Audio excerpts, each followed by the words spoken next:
주님 앞에 고백의 기도를 드리겠습니다. 다 같이 기도합니다.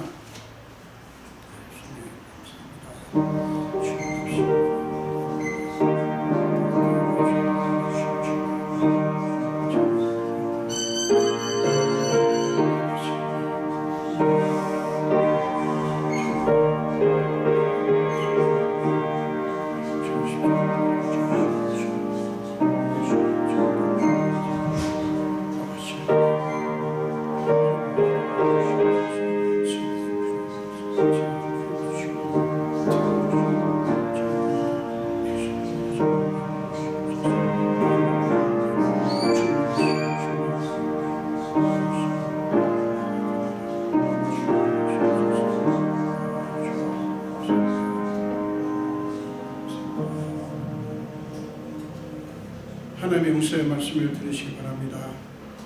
내가 그들의 악행을 사하고 다시는 그 죄를 기억하지 아니하리라. 여호와의 말씀이니라. 아멘. 사도신경으로 신앙 고백합니다.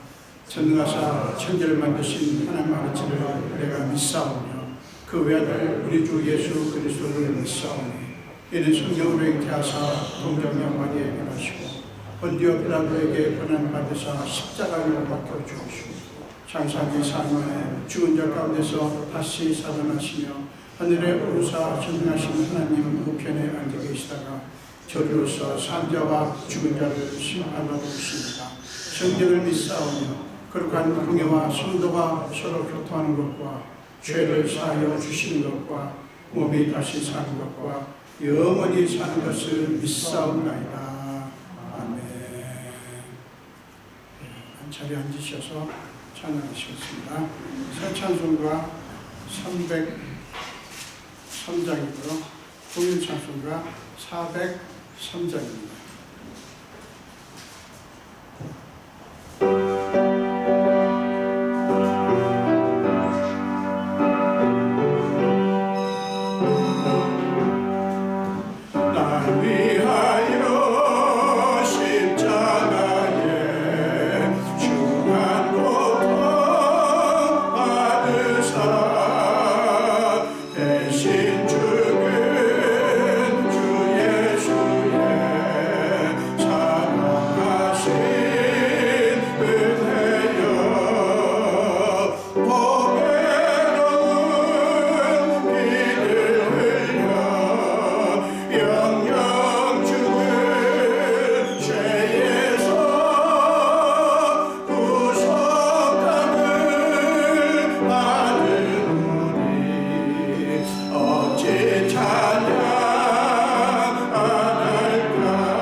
예수님 감사합니다. 우리가 먼데 오늘도 우리를 사랑하셔서 주님의 전으로 부르시고 우리를 만나주시려고 하십니까? 아버지여, 우리는 죄인입니다. 주님이 아시다시피 지난 한 주간 동안에도 우리는 알게 혹은 모르게 생각으로 말로 행함으로 하나님 앞에 허물과 죄를 범했음을 고백합니다. 아버지야, 저희를 불쌍히 여기시고 예수의 보혈로 우리를 적시시사 정결케 씻어주사 오늘 하나님 앞에 신령과 진정으로 예배하기에 조금 더 부족함이 없게 하여 주시옵소서. 우리의 주인은 주님이시고 우리는 주님 것입니다. 오늘 예배 자리로 부르셨사오니 담대히 사도 바울이 권면했듯이 은혜 보좌 앞에 은혜 받기 위해서 나왔사오니 아버지여, 우리를 만져주옵소서. 성령님 우리 안에 임하사 우리의 연약한 몸도 그리고 마음의 상처도 모두 다 치유하여 주시옵소서. 아버지, 우리는 지난 한 주간도 오미크론 변이 바이러스로 말미암아 불안한 가운데 한 주를 보냈습니다. 그러나 감사하게도 하나님께서 지켜주셨고 이만하게 인도하셔서 너무너무 감사합니다. 하나님이여, 우리 가운데 임하셔서 오늘 우리에게 역사해 주시고 우리의 모든 병세를 다 막아주시며 오미크론이 됐든 뭐가 됐든 우리를 침투하지 못하도록 지켜주시옵소서. 아버지, 우리가 살아가는 세상은 만만치 않습니다. 우리는 하나님의 자녀임에도 불구하고 세상 속에 살면서 주눅들어서 살았던 때가 많았습니다. 하나님, 오늘 우리를 회복시켜 주옵소서. 아버지여, 우리가 예배를 드리며 주님이 우리에게 어떤 분이신지 우리는 그 주님 앞에서 어떤 존재인지를 확인하며 담대함과 능력과 권세를 힘있게 하여 주시옵소서. 오늘 우리가 마음문을 열고 겸손히 하나님의 음성을 듣기를 원합니다. 주여, 말씀으로 우리를 채워주시옵소서. 아버지, 지난 한 주간 동안 우리 성도들이 산 삶이 무엇인지 아시는 주님, 쉽지 않았습니다. 힘들었습니다. 마음도 몸도 어려웠습니다. 하나님, 우리를 긍휼히 여기사 아버지, 우리가 하는 일에 하나님께서 기름 부어주시고 잘되고 풍성해지게 하여 주시옵소서. 아버지, 이 교회를 또한 주님의 손에 부탁합니다. 얕고 작고 많은 어려움이 많은 교회지만 그러나 하나님께서 기뻐하시는 교회, 하나님께서 사랑하시고 하나님께서 마음껏 일하시기에 딱 맞는 교회가 되게 하여 주시옵소서. 예배가 살아있게 하시고 하나님의 역사하심이 하나님이 하시는 일이 왕성하게 일어나는 교회가 되게 하여 주시옵소서. 그래서 사람들이 부활의 길을 보면서 저기에 하나님이 계신다, 하나님이 역사하신다, 하나님이 임하신다라고 하는 놀라운 은혜 역사가 전파되게 하여 주시옵소서. 아버지여, 오늘 예배자리에 나오시는 한 분 한 분에게 하늘문 여시사 넘치게 풍성하게 채워주시옵소서. 아버지, 우리는 주님의 자녀들입니다. 주님 없이는 우리는 아무것도 아니고 아무것도 할 수 없습니다. 아버지, 오늘 주님께서 우리를 새롭게 만들어 주옵소서. 또 하나님의 교회를 섬기시는 한 분 한 분을 기억해 주시고 그들의 수고와 그들의 헌신이 헛되지 않게 하시고 모두가 다 하나님의 은혜의 열매로 나타나게 하여 주시옵소서. 오늘도 부족한 중에 죄인이지만 하나님의 말씀을 전하라고 하신 명령에 순종하고 말씀을 들고 하나님 앞에 그리고 사랑하는 자녀들 앞에 섰습니다. 아버지여, 성령님이시여 제게 임하사 성령의 불로 종의 입술을 찢어주시고 정결케 하사 하나님의 말씀이 온전히 선포되는 귀한 시간 되게 하여 주옵소서. 감사드렸고 예수 이름으로 기도합니다. 아멘.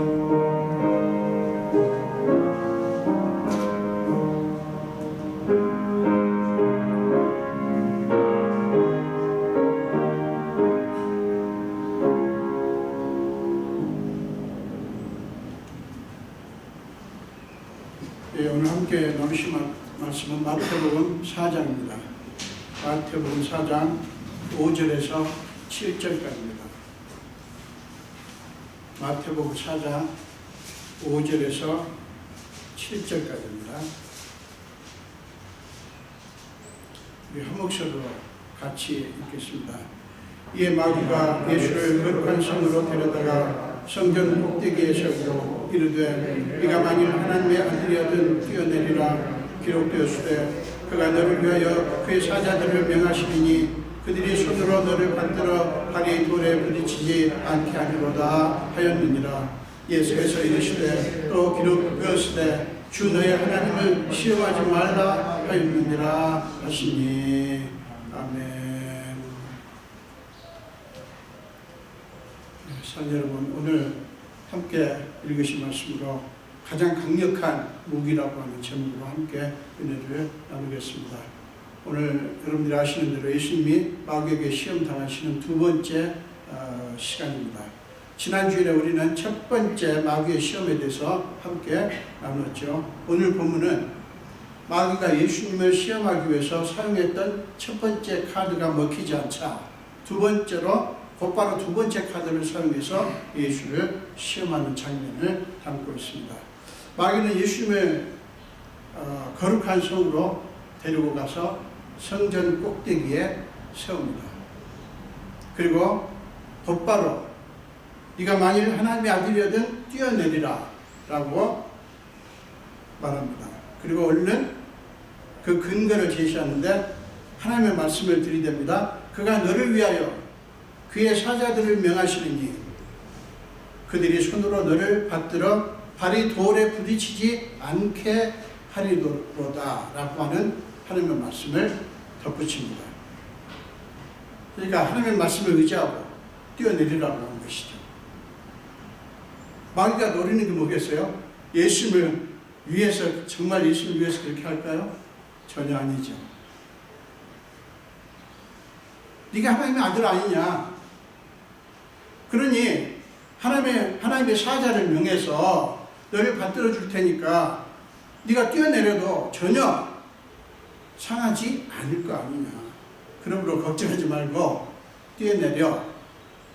그렇게 말하는 거예요.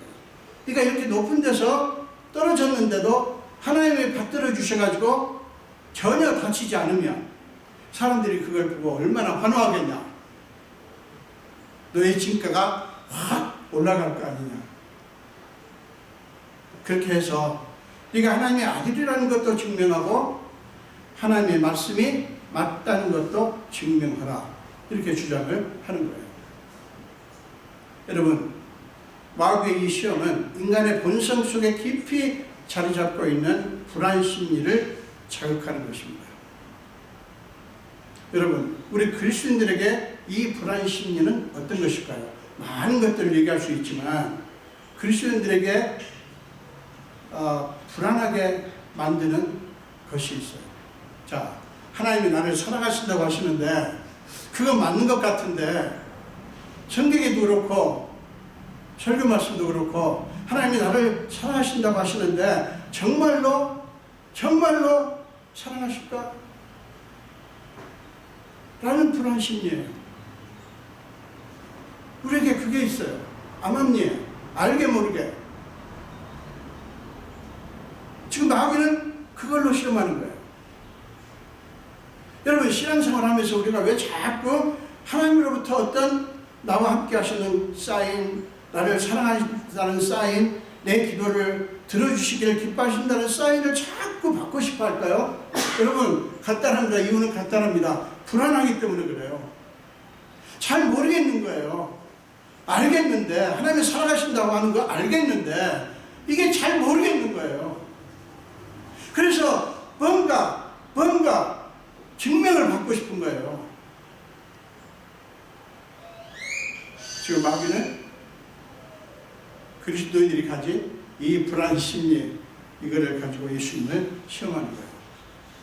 지난번에도 말씀드렸듯이 예수님을 시험하는 게 목적이 아니죠. 저와 여러분을 시험하는 본보기를 보여주는 겁니다. 저와 여러분에게도 이렇게 시험합니다. 신앙생활 하시면서 여러분들이 한 번도 의심이나 회의가 없었다면 참 좋습니다. 축하합니다. 그러나 여러분 아마 전혀 없는 분 없을 거예요. 정말 하나님이 나와 함께 하시나? 내가 이렇게 지금 고통 중에 있는데 내 고통을 알기는 하시나? 관심은 가지시나? 그런 의구심이 분명히 들 때가 있어요. 여러분, 하나님은 물론 처음 믿는 분들에게 믿을 수 있는 동기를 주기 위해서, 부여하기 위해서 하나님께서 눈에 확 띄는 어떤 기적 같은 것을 보여주시기도 합니다. 그걸 보고 사람들이 그러잖아요. 아, 하나님이 정말 살아계시는구나. 이렇게 믿을 수 있게 되지 않습니까? 그런데 여러분, 계속 이런 식으로 하나님을 믿으려고 하는 것은 대단히 위험한 겁니다. 자꾸 증명을 해주시라는 거예요. 그 대단히 위험한 거예요. 왜냐하면 여러분, 왜 그런지 아세요? 인간의 마음은 확인하고 증명하는 것으로 결코 채워지지 않기 때문에 확인하고 증명해서 만족스럽게 되는 게 아니라고요. 여러분, 절대로 그렇게 안 됩니다. 그러므로 신앙생활에 있어서는 믿는 것이 먼저고요. 그리고 믿는 것이 가장 중요한 요소예요. 사람들은 이렇게 말하죠. 의문이 해소돼야 믿는다고 말하지만 사실은 먼저 믿으면 모든 의문이 사라집니다. 여러분 요한복음 20장에 보면 예수님께서 부활하신 후에 제자들에게 벌벌 떨고 있는, 벌벌 두려워서 다락방에 숨어가지고 벌벌 떠는 그 제자들에게 나타나시는 장면이 나오는데, 첫 번째 나타나셨을 때 그 자리에 도마가 없었어요. 나중에 제자들이 예수님을 보았다, 예수님은 부활하셨다, 예수님은 우리에게 임하셨다 라고 그렇게 주장하는 제자들에게 도마가 어떻게 반응을 했죠? 여러분 요한복음 20장 25절에 보면 내가 그의 손의 못자국을 보며 내 손가락을 그 못자국에 넣으며 내 손을 그 옆구리에 넣어보지 않고는 믿지 아니하겠노라 라고 큰 소리를 쳤어요. 여러분 그 후에 예수님이 제자들에게 다시 나타나셨죠. 그때는 도마가 그 자리에 있었어요. 여러분 놀라운 것이 뭔지 아십니까? 그때 도마는 다시 나타나신 예수님을 보자 손을 확인했습니까? 손으로 만져봤나요? 옆구리에 손을 넣어봤나요? 아니요? 아니, 이상합니다. 그렇게 하겠다고 했는데 전혀 확인할 필요가 없었어요. 예수님을 보자. 예수님이 뭐라고 했죠? 네가 말한 대로 내 손과 옆구리를 확인해보고 믿는 자가, 믿음 없는 자가 되지 말고 믿는 자가 되라고 말씀하시는데, 도마는 주님 앞에서 엎드려서 나의 주님이시여 나의 하나님이십니다 라고 고백합니다. 여러분 사람들은 끊임없이 하나님이 나와 함께 하시고 나를 사랑하신다고 하는 것을 눈으로 확인할 수 있고 손에 잡히는 무언가로 증명받고 싶어 합니다. 이해합니다. 저도 그랬거든요. 충분히 이해합니다. 그러나 아까도 말씀드렸듯이 증명 안 돼요. 그러나 주님을 만나면, 주님을 정말 인격적으로 만나면, 경험하면 그분 앞에서 우리도 도마처럼 나의 주님이시여 나의 하나님이시니다 라고 고백할 수밖에 없게 돼요. 주님을 정말 만나면 의문이 사라져요. 주님을 만나는 사건 없이는 아무리 많은 기적을 경험한다 해도요, 그때 잠시 믿어지는 듯 하다가 계속해서 또 다른 증거를 보여달라고 요구하게 돼요. 그게 우리 본성이에요. 그래서 우리가 예수 믿으면서 중요한 것은 그냥 종교적인 거 말고요, 우리는 기독교라고 하는 종교를 믿는 게 아니라 살아 역사하시는 예수 그리스도를 믿는 겁니다. 여러분 우리가 매 순간 예배 때뿐만 아니라 여러분의 삶의 현장에서도, 여러분의 사업장에서도 살아 역사하시는 예수 그리스도를 만날 수 있고요, 만나셔야 돼요. 이 만남이 이루어지면요 의심이 사라집니다. 우리에게 중요한 게 이거예요. 시간생활 하면서 저는 우리 부활교회 성도 여러분들이 매 순간 여러분들이 어디서 무엇을 하든 살아계시는 예수 그리스도, 그분을 만나기를 정말 축원합니다. 여러분 그렇기 때문에 여러분의 마음에 분명히 살다 보면 자꾸 증명을 요구하는 마음이 들 수가 있어요. 의심이 생기면서 하나님이 나를 정말 사랑하시나? 내 문제를 아시긴 하나? 내 고통 내가 지금 이렇게 원하고 이것 때문에 내가 아주 죽겠는데 이 마음을 아시기를 하나? 그런 마음이 들 때 여러분 그 욕구대로 그냥 따라가지 마시고요, 얼른 주님, 제가 주님을 만나고 싶습니다. 주님을 체험하고 싶습니다. 여기에 임해 주십시오. 여기에 임해 주십시오. 하나님이 임하지 못할 곳이 없습니다. 여러분 이제 다음 시간에 제가 또 말씀드리겠지만, 여러분 하나님은 어디나 여러분들이 계시는 곳에, 여러분이 계시는 곳이 무슨 의미냐면 여러분이 계시는 그곳이 여러분이 계시다는 사실 때문에 주님이 임하실 수 있어요. 놀라운 사건, 놀라운 것입니다. 여러분 우리가 사람들이 이렇게 말하죠. 하나님이 놀라운 기적을 보여주시면 우리가 다 믿겠다. 사람들이 그렇게 말합니다. 기적을 보여주시면 하나님을 믿게 될 것 같지요, 여러분. 그런데요, 성경을 보면 전혀 그렇지 않다고 하는 것을 알 수 있어요. 여러분, 예수님이 얼마나 많은 기적을 행하셨습니까? 짧게 계시는 그 3년 동안에 얼마나 많은 기적을 행하셨습니까? 심지어는 너무 놀라운 기적이 뭐예요? 요한복음 11장에 보면 죽은 나사로를 다시 살리셨지 않습니까? 세상에 이것보다 더 큰 기적이 있어요. 죽어서 나흘이나 됐어요. 냄새납니다. 그런데 그 죽은 송장을 누구도 배서 나오게 했잖아요. 그러면 여러분, 모든 사람들이 예수를 다 믿었나요? 여러분 아시죠? 아니에요. 여러분, 출애굽 사건 이후에 이스라엘 백성들의 모습도 한번 보십시오. 애굽에서 어떤 일이 벌어졌습니까? 여러 가지 재앙의 놀라운 기적이 있었죠. 그 다음에 홍해를 건너는 엄청난 기적을 체험했던 이스라엘 백성들이 광야에서 보인 불평과 불순종과 우상 숭배하던 모습을 한번 생각해 보십시오. 여러분, 도대체 뭘 더 보여줘야, 도대체 무엇을 더 보여주어야 여호와 하나님만이 우리의 주님이시오, 우리 하나님이십니다 라고 고백할 수 있을까요? 여러분, 예수님은 말했어요. 하늘로부터 오는 표적을 보여주십시오. 그렇게 말하니까 예수님께서 뭐라고 하셨습니까? 표적 보여주셨어요? 아니에요. 요나의 표적밖에는 보여줄 게 없다. 요나의 표적이 뭔데요? 예수님이 무덤에 갇히시고 묻히시고 부활하신 표적이에요. 여러분, 신앙생활을 하면서 우리가 계속해서 하나님으로부터 뭔가 특별한 증거를 구하고 특별한 역사가 없으면 불안에 빠지는 것, 그거 여러분 건강한 신앙 아니에요. 건강한 신앙 아닙니다.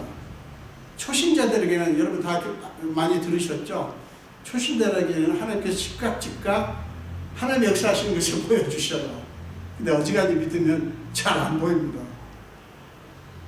여러분을 하나님이 떠났기 때문에, 하나님이 여러분을 사랑하시지 않기 때문에 그러시는 게 아니에요. 여러분 그만큼 성장하신 거예요. 믿는 것이라고 하는 것은 뭡니까? 살아계신 하나님과 인격적인 관계를 맺고 그분의 선하심과 섭리를 믿는 거예요. 우리는 철학적이고 형이상학적인 신, 알 수 없는 애매모호한 존재, 저 멀리 있는 신을 믿는 게 아니에요. 여러분, 지극히 실제적이시고요, 지극히 구체적이시고요, 우리의 삶을 다 알아주시고 우리의 마음 깊숙이 들어오셔서 우리와 함께 계시는 그분을 우리는 믿는 거예요. 우리와 함께 대화하시고 함께 걸으시고 우리와 함께 울고 웃으시는 너무나 자상하신 분을 우리는 믿는 거라고요. 사랑하는 여러분, 아무것도 두려워하지 말고 이 주님께 날마다 순간마다 담대히 나아가십시오. 여러분, 이런 말 하면 이렇게 질문합니다. 목사님, 예수님께 나아가고 싶은데요, 나는 내가 나의 기록이 좋지 않아요. 나는 지금 하나님 앞에 떳떳하지 못해요. 나는 죄인이에요. 막 그러면서 주저주저합니다. 여러분, 그런 말도 들으셨죠? 교회 나오라고 하니까, 아니 내가 술과 담배를 먼저 끊고 나가겠다. 내가 하나님 기뻐하시지 않는 여러 가지 것들이 있는데 그거 정리하고 나가겠다. 되게 맞는 말 같지만 불교에서는 맞아요. 제가 불교를 폄훼하는 거 아닙니다. 다른 종교에서는 맞을지 몰라도 우리 기독교에는 맞잖아요. 먼저 나오셔야 돼요. 은혜 받으면, 은혜가 임하면 여러분들이 노력해서가 아니라 하나님의 은혜로 끊어집니다. 아멘. 제가요, 이거 자랑거리 아닙니다만은 고백할게요. 제가 중학교 고등학교를 안 다니다 보니까, 그리고 공장 생활하고 이렇게 저렇게 그냥 험하게 살다 보니까 일찌감치 배운 게 술과 담배예요. 13살부터 술과 담배를 했습니다. 그리고 교회를 나오게 됐죠. 17살 때. 그리고 이제 은혜를 받았죠. 그런데요, 이게 뭔가, 이게 분명히 이게 지금 교회를 나오니까 어떤 마음이 드냐면, 아, 내가 이렇게 담배 피고 술 마시면 안 되는데, 이런 생각이 자꾸 드는 거예요. 여러분, 놀라운 것은요, 노력해서 끊어진 게 아니고, 성령께서 역사하셔가지고요, 어느 순간에 담배 냄새, 술 냄새가 그렇게 싫더라고요. 나중에 시험해봤어요. 한 일주일 후에 내가 왜 이러지? 하고 담배 피워봤다가 난리가 났어요. 술을 마셔봤다가 난리가 났어요. 제가 지금 여러분 술 마시고 담배 피시는 분들 제가 정죄하는 거 아닙니다. 저는 절대로 그렇게 안 합니다. 여러분 그거 아니에요. 그거 아닙니다. 제게 역사하신 것을 얘기를 하는 거예요. 여러분 하나님께 먼저 나오는 게 먼저지. 그게 문제가 아니라고요. 우리는 윤리 도덕적인 종교를 믿는 게 아니에요. 생명의 종교를 믿는 거지. 여러분 히브리서 4장 15절 16절에서 바울이 뭐라고 말합니까? 우리에게 있는 대제사장은 우리의 연약함을 동정하지 못하실 리가 아니요 모든 일에 우리와 똑같이 시험을 받으신 이로되 죄는 없으시니라. 그러므로 우리는 긍휼하심을 받고 때를 따라 돕는 은혜를 얻기 위하여 은혜의 보좌 앞에 담대히 나아갈 것입니다. 여러분 주님은 물론 우리가 우습게 만홀히 여길 뿐이 아니에요. 우습게 여기고 소홀히 여길 뿐은 아니에요. 그렇다고 해서 두려워하고 멀리할 뿐은 더더군다나 아니에요. 요한복음 6장 37절에서 주님이 뭐라고 하십니까? 아버지께서 내게 주시는 자는 다 내게로 올 것이요 내게 오는 자는 내가 결코 내쫓지 아니하리라. 결코 내쫓지 아니하리라. 선별해서 신앙 성분을 조사해가지고 내쫓을까 말까 하는 게 아니라 아무도 내게 오는 자는 내쫓지 않는다고 말씀하십니다. 여러분 마가복음 10장에 보면 맹인 거지 바디메오 이야기가 나오죠. 어느 날 그는 예수께서 그곳을 지나간다는 소리를 듣고 다윗의 자손 예수여 나를 불쌍히 여기소서 10장 47절에서 부르짖습니다. 다윗의 자손 예수여 나를 불쌍히 여기소서. 그때 주님이 맹인 거지를 어떻게 하셨어요? 제자들과 곁에 있는 다른 사람들은 주님을 향해서 부르짖는 그를 조용히 하라고 꾸짖었지만 주님은 발걸음을 멈추고 그를 부르셨어요. 그리고 예수님은 그에게 이게 무엇을 하여 주기를 원하느냐 라고 물으셨습니다. 이게 무엇을 하여 주기를 원하느냐. 여러분 이런 말을 할 때 예수님은 어떤 마음인지 아세요? 자기가 많은 것을 갖고 있으니까 내가 인심 쓰듯이 네게 준다 이 차원이 아니에요. 그를 불쌍히 여기면서 긍휼히 여기는 마음으로 정말 마음을 다해 내가 너한테 주고 싶은 것이 있다. 그것이 무엇이냐라고 물으신 거예요. 저는 어저께 여기 제가 가는 동네 야채가게가 있습니다. 작고 초라하고 그런 곳이에요. 그런데 집에서 가까우니까 일주일에 한 번씩 갑니다. 그 주인 아줌마가 열심히 살더라고요. 그런데 주인 아줌마가 어저께는 굉장히 허리를 만지면서 막 그렇게 힘들어요. 그리고 뭐 이렇게 표현합니다. 제가 스파니엘 못 알아들으니까 모르겠지만 막 뭔가 이 허리를 찌른대요. 근데 그때 갑자기 눈물이 핑 돌더라고요. 대충 이것저것 사고 그러고 나서 그 아들이 그 옆에서 장사를 하는데 아들이 영어를 좀 해요. 그래서 아들한테 통역해달라고 내가 네 엄마를 위해서 기도하고 싶은데 해도 되냐? 엄마한테 물어봐라. 그래가지고 이제 허락을 받고 기도를 하는데요. 제가 손을 허리에 대자마자 얼마나 눈물이 통곡이 쏟아지는지. 그 아줌마의 그 고생.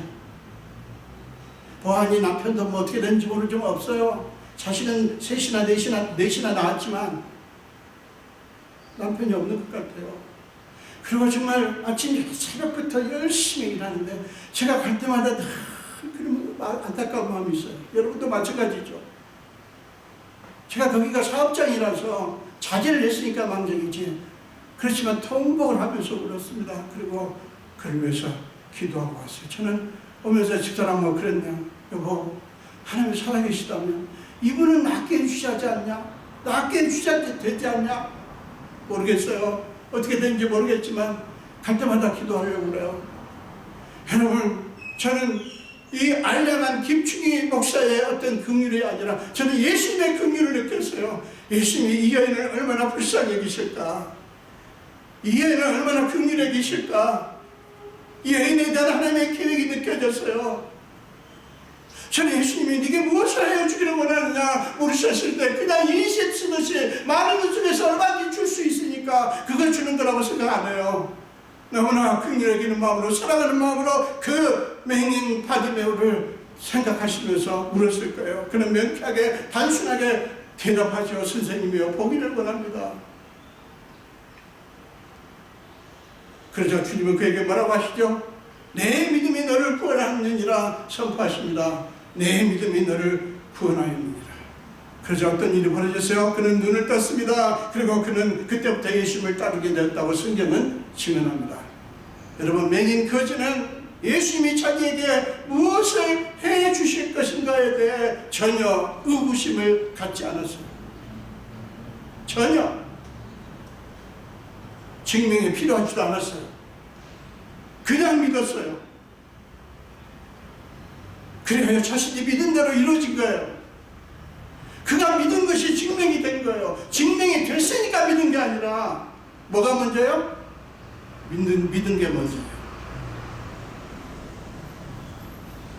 사랑하는 여러분, 여러분들이 우리 모두 이런 분들이 되시길 축원합니다.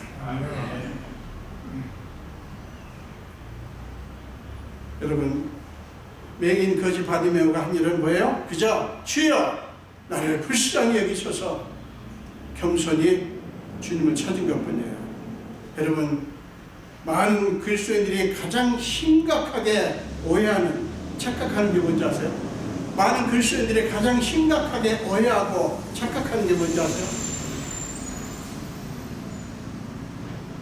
우리가 주님을 위해서 더 많은 일을 더 열심히 하고 더 헌신하고 더 많이 헌금하고 더 하나님 앞에 나와서 헌신하고 이렇게 해야 주님이 우리를 기뻐하시고 축복하신다고 생각하는 거예요. 여러분, 하십시오. 하지 말라는 게 아닙니다. 하지 말라는 게 아니에요. 그런데 전제가 틀렸어요. 왜 우리가 열심히 섬기고 열심히 헌신하고 열심히 해야 됩니까? 하나님 다른 것이 있어요. 다른 이유가 있다고요. 그렇게 해야 하나님이 나를 사랑하시고 나를 축복하시는 게 아니라고요. 여러분, 주보에 제가 믿음의 글을 실었어요. 특이한 차비기 목사님의 글을 실었습니다. 여러분, 이분의 책을 읽으십시오만은 이거라도 여러분들이 꼭 읽으세요. 제가 부탁합니다. 너무나 많은 그리스도인들이 이 오해를 하고 이 착각을 해요. 그래서 마음이 어쨌든 간에 몸이 부서져나 주님을 위해서, 교회를 위해서 헌신하고 죄인이다 싶은 모든 것을 합니다. 어떤 분은 빚을 내서 헌금하시는 분도 봤어요. 집을 팔아 사시는 분들도 있고요. 여러분, 저는 그것이 만약에 정말 하나님을 사랑해서 내 몸을 드리고 싶은데 드릴 게 그것밖에 없어서 주님 이것밖에 없습니다 라고 해서 드리면 오케이, 좋습니다. 그러나 여러분, 저는 훨씬 99%가 그게 아니에요. 내가 명색이 장로인데, 내가 장로가 되는데 이 정도 해야 교회에서 나를 인정해 줄 거 아닌가? 그런 식으로 하는 분들이 너무너무 많아요. 그렇게 하면 안 돼요. 하지 마세요.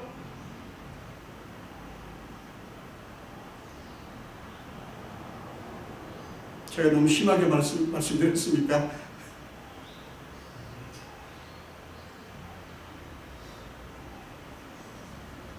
그렇게 정말 몸이 부서져라 이라고 하는 것은요, 그렇게 했는데 이상하게 기쁨도 감사도 평안도 없고 오히려 불안과 짜증과 피곤으로 범벅이 된 채 신앙생활 하는 분들이 얼마나 많은지 아세요? 그러니 신앙생활이 얼마나 구역이겠어요. 어떤 분이 전에 그럽니다. 이놈의 주일은 왜 그렇게 빨리 오나?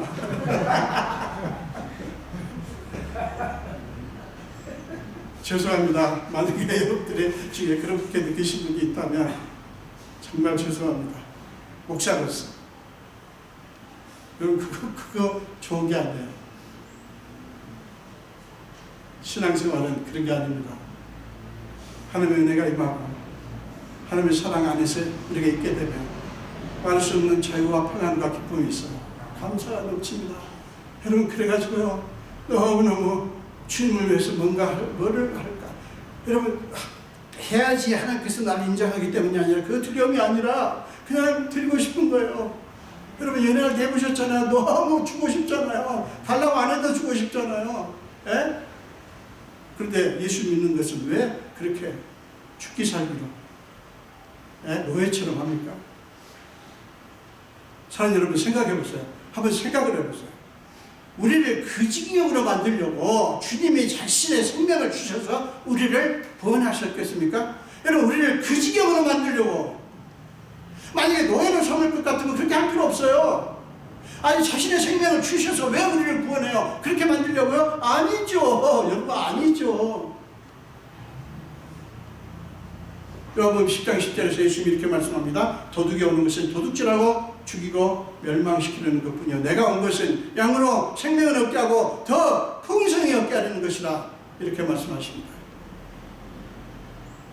사랑하는 여러분 주님은 우리로 하여금 영원한 생명을 얻고 이 땅에 사는 동안에도요 풍성한 삶을 살도록 하기 위해서 자신의 생명을 주신 거예요. 여러분 풍성한 삶이라는 게 뭔데요? 여러분 돈이 있다고 풍성한 게 아니고 권세가 있다고 풍성한 게 아니에요. 여러분 가진 것 가지고 그 안에서 풍성한 삶을 누릴 수 있다고요.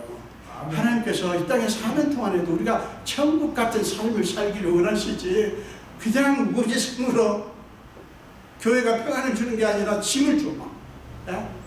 교회만 생각하면 머리가 아파. 그게 믿는 겁니까? 다시 한번 말씀드릴게요. 죄송합니다. 목사 한 사람으로서 정말 죄송해요.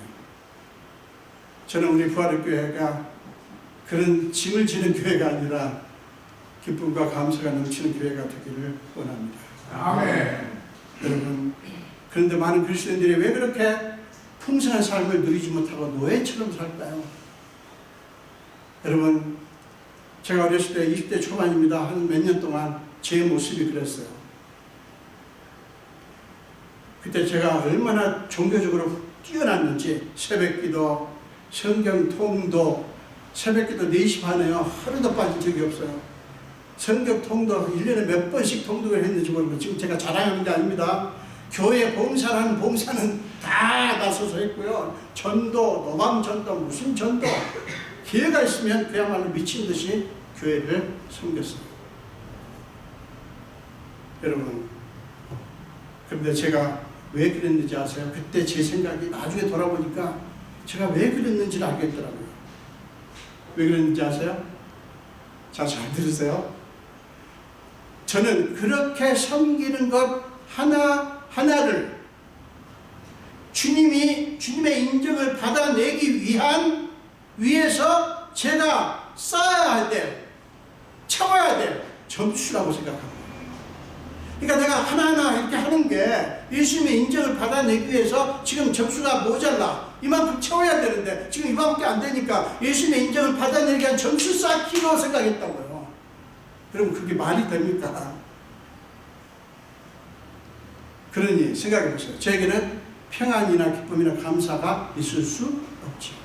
하면 할수록 내가 지난번에 작년에는 60점 쌓았는데 올해는 그래도 80점까지 쌓았는데 그러면 좀 더 가벼워져야 됐느냐는 아니에요. 더 무거운 짐이 느껴지고 더 힘들고 죽겠는 거예요. 그냥 여러분 얼마나 웃깁니까? 저의 그 열정적인 신앙 행위는 도대체 무엇이었단 말이에요? 무엇이었습니까? 그렇게 잘 믿는 모습에 그래서 교인들이 전부 다 김충기 선생 대단해, 젊은 애가 정말 대단하다, 그렇게 칭찬하는 저의 속마음이 어땠는 줄 아세요? 늘 불안하고 불만과 불평과 섭섭함과 자책과 정죄감으로 얼마나 가득 차 있었는지 몰라요. 모두가 못마땅하게 보이는 거예요. 심지어는 수도 장로도 못마땅해 보여요. 장로가 돼가지고 왜 새벽기도 자꾸 빠졌었나? 제가 새벽기도 체크하고 앉았었더라고요. 아, 누가 새벽기도 나오고 누가 며칠 몇 번 안 나오고, 이게 뭔 짓거래요 참 이게. 그리고 얼마나 섭섭한지요. 왜 내가 그렇게 열심히 했는데 목사님이 너 수고했다는 말 안 하시지? 지난주에는 하셨는데 왜 이번 주는 그냥 넘어가셨지? 아, 내가 이렇게 열심히 섬겼는데 왜 권사님의 눈치가 그랬지? 하여간 교회만 갔다 하면 그 추억이 되는 거예요. 누가 어떻게 했는가, 누가 나한테 어떤 눈치를 보내고 나한테 무슨 말을 했는가, 그 생각에 얼마나 섭섭했는지. 여러분, 제 마음이 그 지경인 게 생각해 보세요. 하나님 나를 사랑하신다는 것을, 그 증거를 찾아내기 위해서 늘 애를 썼어요. 증거 찾느라고 더 기도하고요, 증거 찾느라고 성경 더 읽고요, 증거 찾느라고 막 여기저기 사람들 만나서 물어보고요. 아, 내가 지난번에 이렇게 한 거 봤어? 뭘 하려고 그거 묻습니까? 내가 그렇게 수고했다고 하는 것을 자랑하려고. 남 얘기는 못하고 제 얘기는 제가 이렇게 솔직히 고백합니다. 그래가지고 성경 읽다가 예배 드리다가 감동이 되면 하나님 나를 사랑하시는구나 했다가 그게 마음이 사라지면 금세 불안해하고 실망하고 또 불안해하고.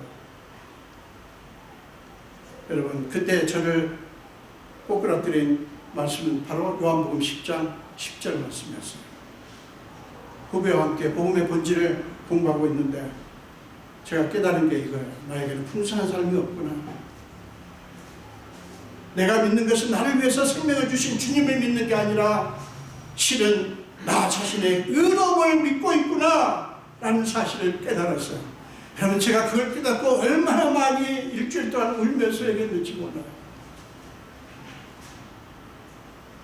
여러분, 이런 모습으로 신앙생활 하시는 그리스도인들이 한 분도 없기를 바랍니다.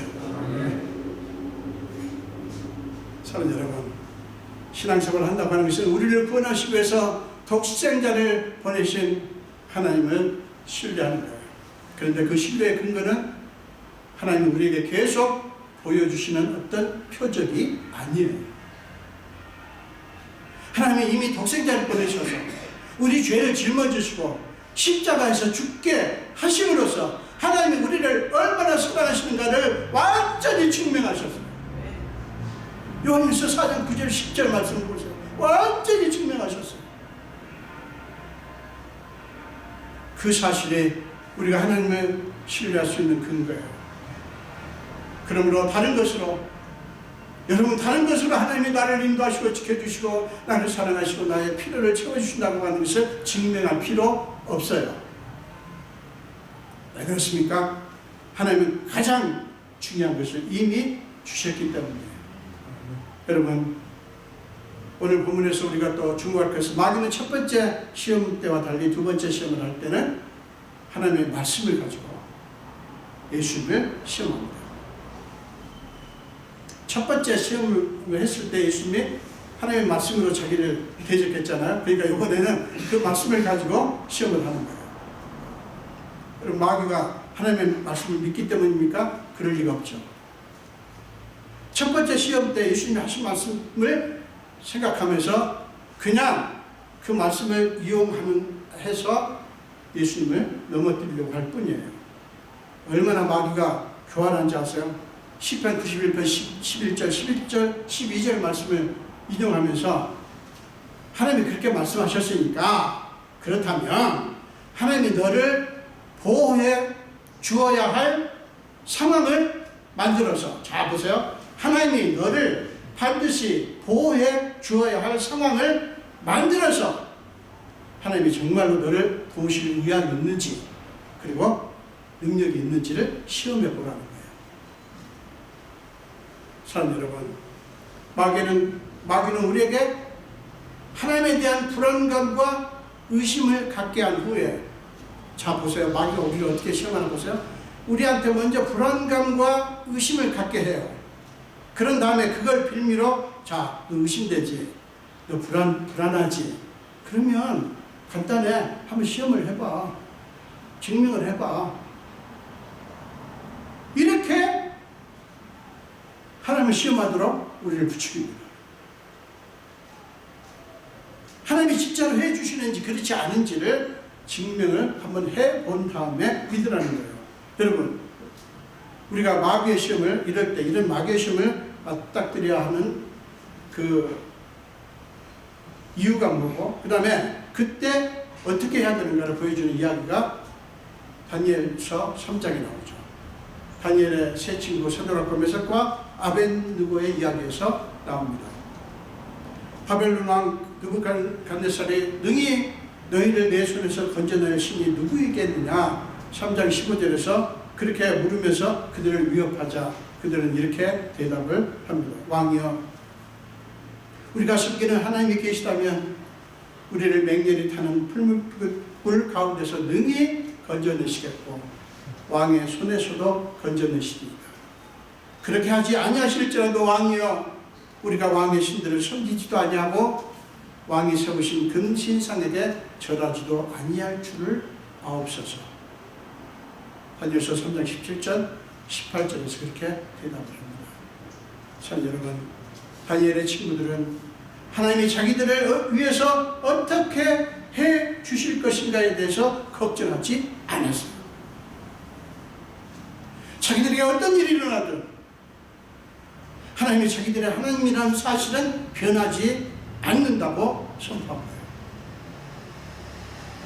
하나님이 자기들의 하나님이시라는 사실을 믿으니까, 하나님이 자기들의 하나님이라는 사실을 믿으니까 그분이 자기들에게 어떻게 해 주실 것인가에 대해 걱정하고 두려워할 필요가 없었던 거예요.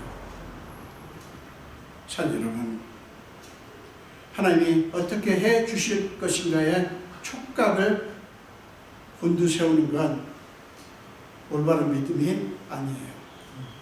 그렇게 하지 마십시오. 어떤 경우나 어떤 상황이 됐든지 상관없이 하나님 우리와 함께 하시고 하나님의 선하신다는 사실을 먼저 믿으십시오. 여러분, 본문을 보세요. 예수님은 하나님의 말씀이 진짜인지 가짜인지 증명할 필요가 없으셨어요. 하나님을 믿는데 뭘 더 증명해요? 우리가 예수를 믿는데 뭘 증명해요? 이미 믿잖아요. 우리가 예수를 믿고 하나님의 자녀가 됐다는 사실이 하나님이 살아계시다는 증거예요. 그래서 예수님은 마귀를 향해서 신명기 6장 16절 말씀을 가지고 대적하죠. 주 너의 하나님을 시험하지 말라. 마귀의 기교를 잘 아시는 주님은 마귀와 논쟁하는 대신에 하나님의 말씀으로 마귀의 말문을 끊어버립니다. 그것이 뱀과 대화했던 하와와 다른 점이에요. 하와는 뱀의 유혹을 하나님의 말씀으로 끊어버리지 않고 대신 마귀와 대화를 나눕니다. 그러면서 하와는 자기도 모르게 마귀의 주도권에 끌려 들어갔어요. 그 결과 하와는 하나님의 말씀을 어기고 선악과를 따먹는 치명적인 죄를 범하게 된 거예요. 자, 여러분, 마귀는 대화의 상대가 아닙니다. 마귀는 대화의 상대가 아닙니다. 마귀는 하나님의 말씀을 끌어들여서 시험을 하려고 말씀을 사용하지만, 여러분, 하나님의 말씀은 믿으라고 주신 것이지 시험해 보라고 주신 것이 아니에요. 하나님이 정말로 그렇게 해주실까? 라는 의문은, 여러분들 의문 드는 건 어쩝니까? 그걸 또 자책하지 마세요. 왜 나는 믿지 못하고 자꾸 의심이 들까? 여러분, 사람은 사람입니다. 사람은 사람이에요. 의심 들 수 있어요. 그 놀라지 마시고요. 그 대신에 그런 생각이 드시면 이렇게 생각하셔야 돼요. 아, 내가 지금 하나님의 선하심과 섭리를 믿지 못하고 있구나. 그리고 기도하세요. 하나님, 내가 지금 이렇게 하나님의 선하시고 하나님의 그 섭리하심은 너무 놀라운데 내가 그걸 믿지 못하고 있군요. 저에게 믿음을 주십시오. 이렇게 기도하십시오. 솔깃해하지 마시라고요. 마귀가 여러분들에게 의심을 갖게 하는데 왜 거기에 솔깃합니까? 그런가? 그런가? 아니에요. 마귀의 시험에 티끌만큼이라도 흔들리지 마십시오. 나의 하나님을 시험하지 말라! 선포함으로써 마귀의 시험을 끊어버리십시오. 하나님을 시험하지 말라. 나의 하나님이다. 내게 하나님이 좋게 해주시든 나쁘게 해주시든 결과적으로 나를 좋게 해주실 것이다. 그 하나님이 나에게 어떻게 해주신과는 상관없이 그분은 나의 하나님이시다 라고 선포하십시오. 그렇게 할 때 마귀는 시험을 멈춥니다. 다음 주에 이제 세 번째 시험을 공부할 텐데요. 여러분, 그때도 또 말씀을 드리겠지만 사랑하는 여러분, 마귀의 시험 무섭게 보입니까? 강하게 보입니까? 아닙니다. 우리가 두려워할 뿐이에요. 아무것도 아니에요. 여러분, 이게 가장 강력한, 이보다 강력한 무기 없어요. 주 나의 하나님을 시험하지 말라. 그분은 어쨌든 나의 하나님이시다. 선포하시면 물러갑니다. 이런 부활의 성도 여러분들이 다 되시기를 간절히 축원드립니다. 기도하겠습니다. 예수님 감사합니다.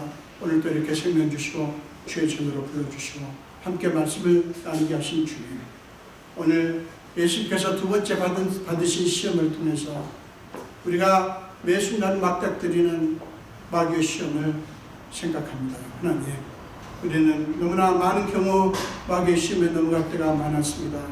저희를 불쌍히 여기시고 우리가 날마다 살아가는 삶의 현장 속에서 끊임없이 우리에게 다가오는 마귀를 시험하지 말라라고 하는 말씀으로 끊어버리는 믿음의 사람들이 다 되게 하여 주시옵소서. 감사드리고 예수 이름으로 기도합니다. 아멘.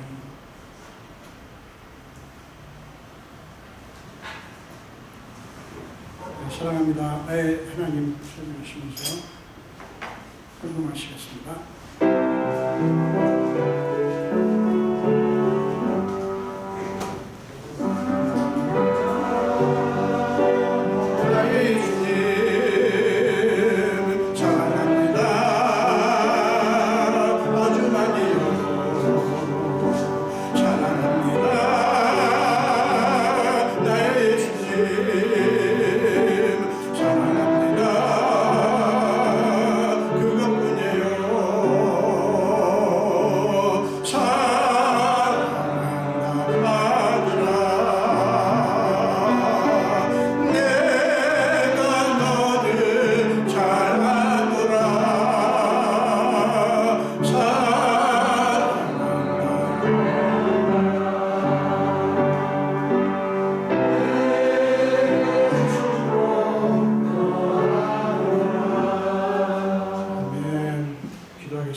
예수님 감사합니다.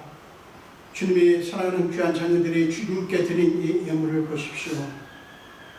이 예물을 위해서 주님이 사랑하는 성도들이 지난 한 주간 동안 얼마나 수고했는지, 얼마나 마음 졸이고 얼마나 안타까워하고 얼마나 두려워했는지 아시는 주님. 그러나 하나님을 사랑하기 때문에 주님께 이 귀한 예물을 드렸습니다. 이 예물 속에 담겨있는 저들의 모든 형편과 사정과 반드시 속히 해결해야 될 문제까지 아시는 주님, 한눈을 여셔서 하나님의 방식대로 하나님의 수준대로 마음껏 축복하여 주시옵소서. 특별히 소득 중에서 10분의 1은 주님의 것이라고 믿고 구별하여 11조를 드린 분들, 말라기 3장 10절에서 하나님이 친히 하신 약속들을 다 이루어 주옵소서. 감사드리고 축복하며 예수 이름으로 기도합니다. 아멘.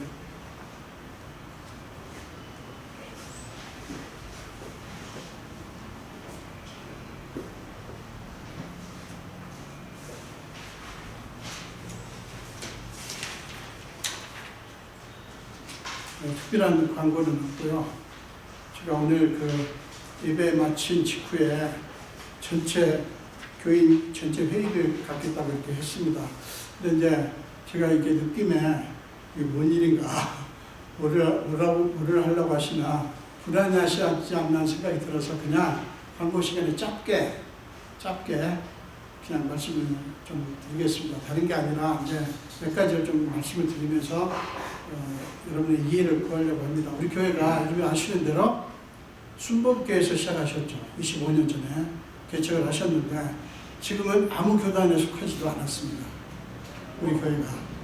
그래서 앞으로의 숙제가 꼭 교단에 속하지 않으면 뭐 교회가 아닌 것도 아니고 교회가 안 되는 것도 아닌데 그래도 연합해서 뭔가 하는 게 좋으니까 어떤 교단에 속할 것이고 우리가 기도를 하면서 찾아봐야 될 것 같습니다. 그리고 우리가 지금 선교를 이렇게 하고 있는데 지금 유일하게 오커틀란 교회를 돕고 있고요. 그 다음에 거기 지금 사역자, 그러니까 예배를 인도하는 가브리엘 형제를 신학 공부를 시키고 있습니다. 앞으로 한 3, 4년 후에 신학 공부를 마치고 목사 안수를 받을 것 같습니다. 그래서 앞으로도 하나님께서 역사하시는 대로 인도하시는 대로 할 거고요. 저는 선교라고 하는 어떤 그 선한 일을 목표로 하지 않습니다. 하나님께 집중하면 하나님께서 뭘 하라고 하실 거예요. 이 선교도 해라. 그럴 때 할 것입니다. 어쨌든 간에 그런 교회고요. 그 다음에 그래서 교단, 어느 교단에 들어갈 것인가 여러분 기도를 해 주시기를 바라고요. 그 다음에 제가 이제 여러분 예배 마친 다음에 차분하게 말하려고 했던 것이 여러분의 질문도 좀 받으려고 했던 건데요. 여러분들이 질문이 생기시면 저한테 따로 말씀을 해 주십시오. 그러면 제가 답을 해 드리겠습니다. 그리고 제가 여기 부임한 지 지금 3년이 지났네요. 3년이 지났는데 아직까지도 여러분들이 저에 대해서 잘 모르시는 부분들이 있더라고요. 그래서 제가 여기 와서 놀란 게 하나가 있는데 제가 아라고 표현하면 그러면 그냥 아로만 들으시면 되는데 해석을 하면 되는데 저는 아라고 하는데 아예 이, 오, 우, 이, 유, 뭐 5만 가지로 해석을 하시더라고요. 그게 놀랐어요. 여러분 앞으로 제가 아라고 하면 그냥 그렇게만 하십시오. 저는 이렇게 복선 깔지 않습니다. 이렇게 말해야 이 사람들이 이렇게 해준다 그런 거 안 합니다. 한국의 어떤 목사님은 김아무개 목사님은 차가 필요하니까 미국에 갔더니 무슨 포드 자동차에 무슨 SUV 좋은 게 있다고 그 얘기를 하나님 자리에 앉으면 얘기했답니다. 사달라고 그런 거예요. 저는 그런 짓을 안 합니다. 김치기 목사님 죽었다 깨나도 그런 사람이 못 돼요. 그런 사람 됐으면 아마 부자도 되고 좀 뭔가 그랬을 텐데 그런 짓 못해요. 그러니까 절대로 그렇게 하지 마시고 제가 아면 그냥 압니다. 아셨죠? 그러니까 제가 싫으면 싫은 거예요. 좋으면 좋고 말은 싫다고 하시는데 좋은 거 아니야? 그런 거 아니에요. 그런 거 아니니까 오해하지 마시고 그 다음에 제가 여러분들에게 이실 직고할 게 있습니다. 제가 1년에 지금 2번씩 미국을 왔다 갔다 하는데 단지 비자 문제 때문이 아니에요. 저한테는 아픔이 있습니다. 제가 집사람하고 지금 저 아내와 2009년에 재혼했고요. 제가 2005년에 전 아내를 사별하고 4년 동안 혼자 살다가 저 사람을 만났고요. 저 사람은 13년 동안 남편 사별 후에 13년 동안 혼자 있다가 저를 만나서 결혼을 했습니다. 그래서 저 사람한테 둘, 저한테 둘, 도합 4명이 자녀가 있습니다. 그 중에서 제 큰아들이 아픕니다.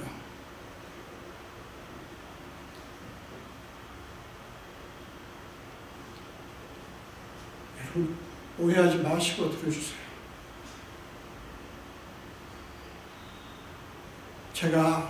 저는 여러분한테 솔직하고 싶어요. 여러분과 사람으로 만나고 싶고요. 목사와 성도 말고요. 그냥 김충기와 여러분. 사람과 사람으로 만나고 싶고 사람과 사람으로 교제하고 싶고요. 저는 여러분과 똑같은 사람이에요. 저라고 별 수 있습니까? 똑같습니다. 단지 지난번에 말씀드렸듯이 하나님이 저를 선택하셔서 택하셔서 기름 부어서 목사로 하나님의 종으로 세우셨을 뿐이에요. 제 아들이 39입니다. 큰아들이. 그 아이가 지금 영어로 파라노이아, 한국말로 하면 피해망상증입니다. 그걸 앓고 있어요. 저는 그게 왜 그런지 알아요. 저희가 83년도에 유학 오면서 그 아이가 1살 때인데 한국에다 두고 왔어요. 여러분, 그럴 줄 몰랐어요. 그게 그렇게 치명적이고 그렇게 그 정도인지 몰랐어요. 근데 이 아이에게는 치명적이었던 거예요. 거의 나중에 알았는데 이 아이가 거의 죽을 뻔했어요. 갑자기 엄마 아빠가 없어졌으니까 얼마나 죽이게 컸겠어요. 모든 그런 1살짜리 애들이 다 그런 건 아니겠지만 그 아이한테는 그렇게 충격이었던 거예요. 여러분, 한참 지나가지고요, 그가 하는 말이 그거예요. 엄마 아빠가 자기를 어렸을 때 버렸다고. 엄마 아빠가 자기를 버렸대요. 그리고 지 엄마가 2005년에 세상을 떠났습니다. 이 아이가 또 이렇게 외칩니다. 엄마가 또 나를 보냈어. 엄마가 또 나를 보냈어. 여러분, 제가 아들 자랑하는 거 발굴치려고 하는데 진짜 착하고요. 착한 애가 이렇게 착한 애가 없어요. 그리고 얼마나 똑똑하고 얼마나 머리가 명석한지. 근데 마음이 약해요. 감수성이 예민하고 마음이 약합니다. 그래서 아마 그 충격 때문에 그럴 것 같아요. 어머, 세상 떠나고 나서 아주 악화됐습니다. 여러분, 피해망상증이 뭐냐면요, 피해망상증은 완전히 24시간 정신이 나간 게 아니에요. 정상적일 때가 있어요, 지겹게. 그런데 또 어떤 때는 망상을 해요. 어떤 망상입니까? 저 사람이 나를 해치려고 한다. 내 방에 지금 감시 카메라가 있다. 정보부에서 나를 지금 감시하고 있다. 오만 이상한 소리 하는 거예요.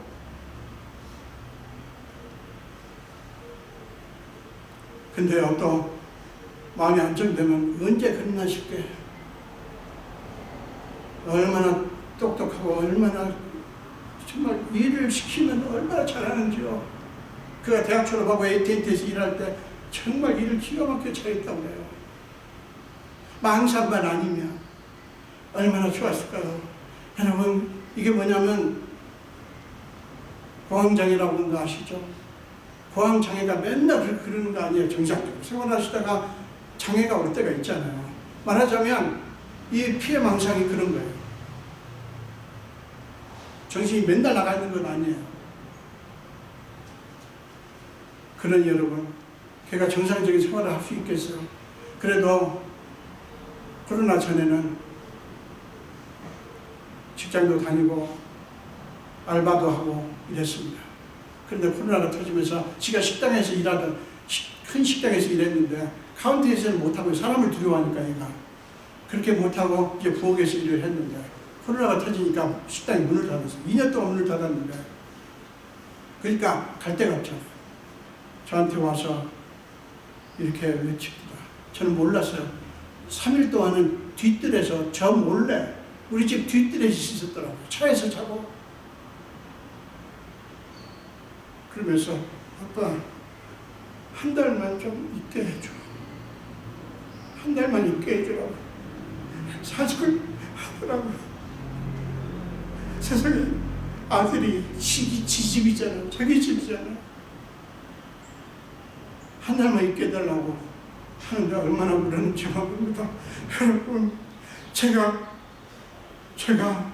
자식을 잘 키워내신 분들, 정말 자식이 아무 문제 없이 잘 자라시는 분들 보면 너무 부러워요. 너무 부러워요. 저는 그런 자식을 갖지 못했어요. 제가 자식을 그렇게 잘못 키웠습니다. 여러분에게 죄송합니다. 그래서 제가 한 1년에 2번씩 가서 그 아이 돌봐야 되고요. 집도 돌봐야 되고요. 그 다음에 갈 때마다 여러분 기본적인 게 뭡니까? 쌀과 라면과 김치를 몽땅 준비해놓고 내가 음식도 잘하고 너무너무 잘합니다. 모든 걸. 저는 이 차원이 너무 아까워요. 너무 착하고 너무 똑똑하고 너무 귀하는데 이렇게 낭비되는 게 지금 39이에요. 이 낭비되는 게 너무 아까워요. 여러분, 제가 설교를 쉽게 하는 건 아닙니다. 제가 여러분에게 하나님 이름입니다. 하나님 이렇게 사랑하신다 말하는 거 쉽게 하는 거 아니에요.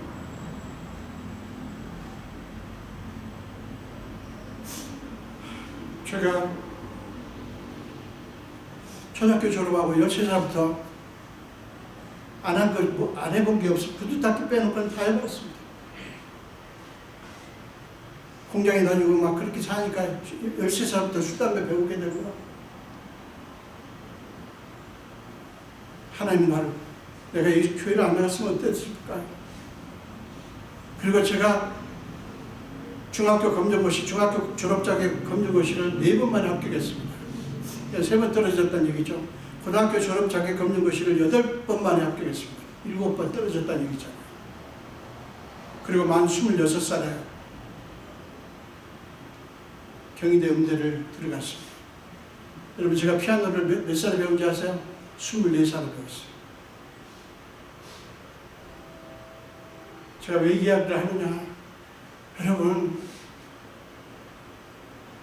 저는 이렇게 산 사람이 굉장히 잘못될 수 있어요. 돈독에 오르고 그럴 수 있어요. 하나님이 저는 그러니까 많은 그런 고통들이 저를 하나님의 종으로 세우려고 하나님께서 하셨구나. 그렇게 오히려 감사합니다. 그러나 아픈 건 아픈 거예요. 제 아들 위해서 기도해 주십시오. 지금 2년 넘게 집에서 있으니까 그 집에 저 혼자 있잖아요. 우리가 또 여기 나와 있으니까 더 다행이죠. 좀 마음이 안정이 되니까 많이 좋아졌어요. 고황장애하고는 다릅니다. 이 피해망상은 고황장애보다 좀 더 어려운 질병이에요. 약을 먹으면 괜찮아지는데 죽으라고 약을 안 먹어요. 여러분 기도해 주십시오. 그냥 가면 약을 먹으라고 고민을 하려고 하고요. 한번 여름쯤에 한번 여기 오라고 하려고 그렇게 생각합니다. 여러분, 제가 이 얘기를 하고 싶었어요. 3년 동안 이 이야기를 해야 되겠다. 내가 지금 다 모든 것을 오픈한다고 하면서 내 아들의 부끄러운 모습을 오픈 안 했잖아. 열지는 않았잖아. 여러분들이 이렇게 새로운 분들이 오셨기 때문에 꼭 말하는 게 아니라 제 숙제였어요, 마음속에. 여러분들이 저를 미워하든 뭐 싫어하든 상관없어요. 저는 여러분에게 김충기 목사가 이런 사람이요. 내가 하나님의 말씀을 선포할 때 이런 마음속에서 나오는 겁니다. 모든 목사님들이 다 그렇지만 여러분, 제 삶이 여기에 있어요. 제 삶이 여기에 있습니다. 제 고백이 여기에 있고 제 고통과 아픔이 여기에 있어요. 사랑하는 여러분, 저한테 특별히 뭐를 해달라고 하는 거 아니에요. 제발 오해하지 마세요. 저는 여러분들과 왜 그렇게 교제를 하려고 합니까? 그냥 사람 대 사람으로 교제하려고 하고요. 근데 제가 우리 교회 와서 정말 또 한 가지 놀란 게 어쩜 그렇게 비밀들이 많은지, 왜 자기 마음을 오픈하지 않을까? 왜 성도들이 서로 상대방의 아픔을 짊어지지 않을까? 왜 서로 돕고 중보기도 하지 않을까? 저 처음에는 의문이었어요. 발견했어요. 바로 사람들이 알면 이러니까, 입으로 이러니까 그거 싫어서 쉬쉬하는 거예요. 그래도 알려질 건 다 알려지는데 결국에는 저는요 정말 숨기고 싶은 게 없어요. 떳떳하기 때문에 윤리 도덕적으로 훌륭하기 때문이 아니에요, 여러분. 저요 약점 많습니다. 그러나 한 가지는 분명합니다. 하나님의 불쌍히 계십니다. 하나님을 사랑하십니다. 여러분, 제가 이렇게 아프니 나를 대우해 주십시오. 그게 아니에요, 여러분. 절대로 그러지 마십시오. 제발. 그냥 제 짐을 좀 이해해 주시고 기도해 주십시오. 저는 우리 교회가 정말 서로서로 아픔을 지고 서로서로 얼싸안아주고 그런 교회가 되는 꿈을 꿉니다. 가능합니다. 저는 그렇게 될 수 있다고 믿습니다. 기도해 주십시오. 혹시 제 이 고백이 여러분에게 부담을 드렸다면 그것도 용서해 주시고요. 제가 많은 말씀을 또 다른 것도 드릴 게 있지만 그러면 나중에 하도록 하겠습니다. 여러분 감사합니다. 제가 잠깐 기도할까요? 예수님, 오늘 주님이 사랑하는 자녀들 앞에 종이 제 고백을 마음속에 3년 동안 묻어두었던 고백을 했습니다. 하나님, 저도 그렇고 여기 앉으신 모든 자녀들이 다 주님의 것입니다. 이 교회는 주님의 것입니다. 주님이여, 주님께서 우리를 통해서 주의 일을 하시옵소서. 부족한 종도 이곳에 보내셨으니 종을 통해서 계획하신 일들을 해 주시옵소서. 감사드리고 예수 이름으로 기도합니다. 아멘.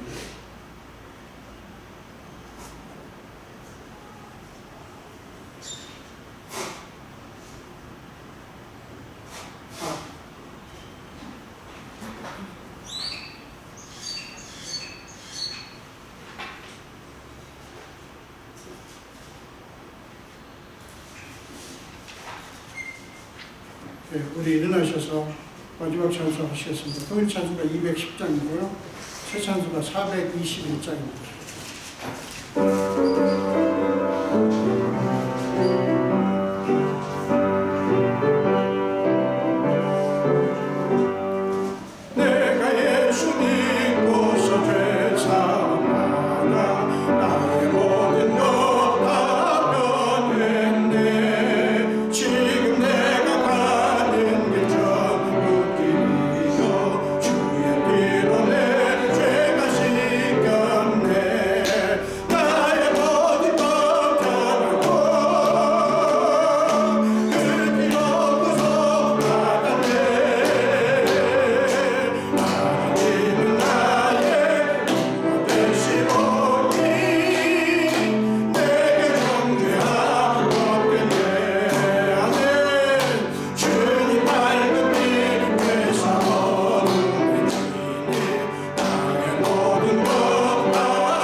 지금은 우리 주 예수 그리스도의 크신 은혜와 하나님 아버지의 지극하신 사랑이십니다. 우리 삶 속에 기꺼이 들어오셔서 우리의 모든 무거운 짐과 연약함까지 다 짊어지시고 날마다 우리 위해서 탄식함으로